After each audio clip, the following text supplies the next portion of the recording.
இந்த வீடியோவில் வந்துட்டு நம்ம வந்து ஈவெண்ட் ஹேண்ட்லிங் தான் பார்க்க போகிறோம். லாஸ்ட் வீடியோவில் வந்து நம்ம ப்ராப்பர்ட்டி பைண்டிங் பார்த்துருந்தோம். இதில் ஈவெண்ட் ஹேண்ட்லிங்கை பொறுத்த வரைக்கும் உங்களுக்கு ஓரளவுக்கு ஐடியா இருக்கும். நம்ம பட்டன்ஸில் வந்துட்டு கிளிக் ஈவெண்ட்டாக இருக்கட்டும், இல்லை நம்ம மவுஸ் ஓவர் ஈவெண்ட், இந்த கீ ப்ரெஸ் ஈவெண்ட்ஸ், இந்த மாதிரி ஈவெண்ட்ஸ் ரிலேட்டடாக நம்ம யூஸ் பண்ணுறது எல்லாமே ஈவெண்ட் ஹேண்ட்லிங்கில் கவர் ஆகும். இந்த லாஸ்ட்டு ப்ராப்பர்ட்டி பைண்டிங்கும் இதுக்கும் ஈவெண்ட் ஹேண்ட்லிங்க்கும் என்ன டிஃப்ரென்ஸ் இருக்கும் அப்படின்னா, உங்களுக்கு ஈவெண்ட் ஹேண்ட்லிங்க்கும் ப்ராப்பர்ட்டிங்க்கும் டிஃப்ரென்ஸ் இருக்குது. பட் ஆனால் வந்துட்டு லாஸ்ட் வீடியோக்கும் இந்த வீடியோக்கும் என்ன டிஃப்ரென்ஸ் இல்லைன்னா ப்ராக்கெட். ஓகேங்களா, லாஸ்ட் வீடியோவில் வந்து நம்ம ஸ்கொயர் ப்ராக்கெட் வந்து நான் யூஸ் பண்ண சொன்னேன். ஏதாச்சும் ஒரு ஆட்ரிபியூட்ஸ் வந்து யூஸ் பண்ணுறீங்க அப்படின்னா நம்ம வந்துட்டு அதுக்கு ஸ்கொயர் ப்ராக்கெட் வச்சுன்னா அதுக்குள்ளே தான் நம்ம ஆட்ரிபியூட்டை செட் பண்ணணும்னு சொல்லியிருந்தேன். பட் இந்த வீடியோவில் எப்படின்னா நம்ம வந்து பேரந்தசிஸ் சின்டாக்ஸ்னு சொல்லிட்டு இந்த ப்ராக்கெட்டை நம்ம யூஸ் பண்ணுவோம். எந்த ஒரு ஈவெண்ட்ஸ் எடுத்துக்கிட்டாலும் இந்த ப்ராக்கெட்டை வச்சு நம்ம க்ளோஸ் பண்ணுவோம், ஓப்பன் க்ளோஸ் பண்ணுவோம். ஓகேங்களா, அதை தான் இங்கே சொல்கிறாங்க. இது ஒரு எக்ஸாம்பிளாக பார்க்க போனால் நம்ம டெம்ப்ளேட்டில் வந்துட்டு ஒரு பட்டன் கால் பண்ணியிருக்கோம். ஓகேங்களா, ஒரு HTML எலிமெண்ட் கால் பண்ணியிருக்கு. அதில் வந்து கிளிக் ஈவெண்ட், அந்த பட்டனுக்கு கிளிக் ஈவெண்ட் கொடுக்குறோம். கிளிக் ஈவெண்ட் பார்த்தீங்கன்னா உங்களுக்கு பேரந்தசிஸ் சின்டாக்ஸ்னு சொல்லிட்டு இந்த ஓப்பன் க்ளோஸ் ப்ராக்கெட்ஸ் யூஸ் பண்ணியிருக்கு. அதுக்கப்புறம் ஒரு ஃபங்க்ஷனை கால் பண்ணியிருக்கோம்.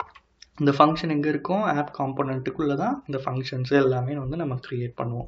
இது ஒரு எக்ஸாம்பிள். இப்போ ஒரு டாஸ்க்காக ரிலேட்டடாக என்ன கொடுத்துருக்காங்கன்னா, இருக்கிற ஆல்ரெடி எக்ஸிஸ்டிங்கில் என்ன இருக்குன்னா ஒரு செக்ஷன் இருக்குது. அந்த செக்ஷனில் பார்த்தீங்கன்னா மவுஸ் ஓவர் கொடுத்துருக்காங்க. ஓகேங்களா, மவுஸ் ஓவர் கொடுத்துருக்காங்க, மவுஸ் ஓவர் ஈவெண்ட் கொடுத்துருக்காங்க. அதுக்குள்ளே ஒரு சின்னதாக ஒரு சென்டென்ஸ் கொடுத்துருக்கு. அப்புறம் அந்த சென்டென்ஸ்க்கு கீழே ஒரு மெசேஜ் பாஸ் பண்ணுறாங்க, ஒரு ப்ராப்பர்ட்டியாக பாஸ் பண்ணுறாங்க.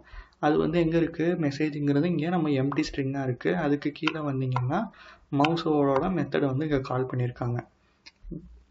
ஓகேங்களா, ஆல்ரெடி வந்து இந்த டாஸ்க்குமே வந்து ரிவீல் பண்ணியாச்சு, அதனால தான் இங்கே ரீசெட்டுன்னு இருக்குது.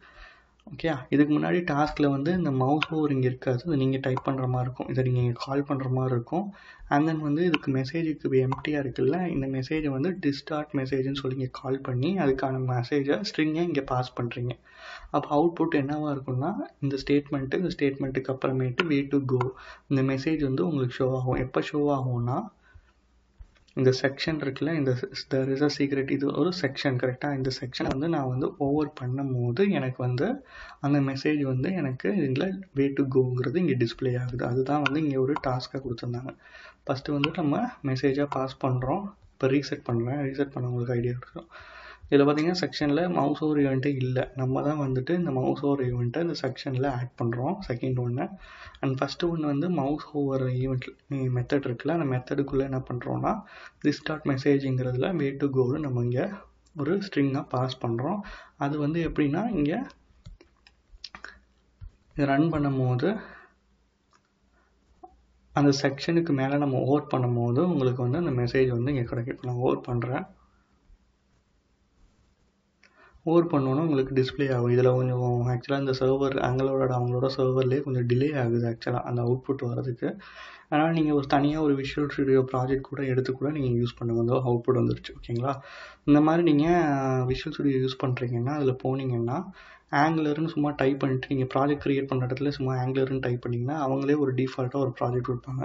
அந்த ப்ராஜெக்டில் வச்சு நீங்கள் ஒர்க் பண்ணி பாருங்கள். ஆல்ரெடி வந்துட்டு இதை வந்து Node.jsல எப்படி வந்து ரன் பண்ணணுங்கிறதுக்கு நான் ஒரு வீடியோ ஆல்ரெடி போட்டிருந்தேன், Node.js எப்படி யூஸ் பண்ணணுன்ட்டு. ஓகே, அந்த வச்சு நீங்கள் அதுலேயே நீங்கள் ப்ராஜெக்ட்டும் க்ரியேட் பண்ணலாம், அதுலேயே வந்துட்டு நீங்கள் ரன்னும் பண்ணிக்கலாம். அதுலேயே உங்களுக்கு சர்வரும் ரன் ஆகி அந்த URL எல்லாமே உங்களுக்கே கிடச்சிடும் Node.js யூஸ் பண்ணிங்கன்னா. ஓகேங்களா, நீங்கள் வீட்டில் ட்ரை பண்ணி பாருங்கள். தேங்க்ஸ்.